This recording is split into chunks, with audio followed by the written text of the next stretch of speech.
الرزق بالسعي ولا بيجي لنا لحد عندنا؟ في الحقيقة اختلف في الموضوع ده الإمام الشافعي مع أستاذه ومعلمه الإمام مالك. الإمام الشافعي كان شايف إن الرزق بيجي بالسعي. الإمام مالك كان شايف إن الرزق ربنا مقدره لكل واحد وكاتبه هيجيله لحد عنده. ففي يوم الإمام الشافعي ماشي في السوق، فشاف راجل عجوز معاه شوال تمر مش قادر يشيله، فقرر اللي هو يساعده ويشيله عنه ويوصله لحد البيت.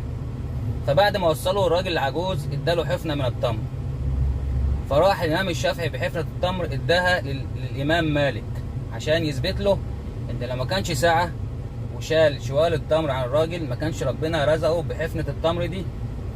فرد عليه الإمام مالك وقال له والتمر جالي لحد عندي وأنا قاعد مكاني، فربنا بيرزق كل واحد برزقه وهو في مكانه. الخلاصة يا جماعة، في نوعين من الرزق. في رزق بيجي بالسعي، وفي رزق ربنا فعلا ربنا مقدر كل شيء هيجي لك لحد عندك. ربنا قال ايه؟ وفي السماء رزقكم وما توعدون. اللهم ارزقنا بحلالك عن حرامك وفضلك عن من سواك يا رب العالمين.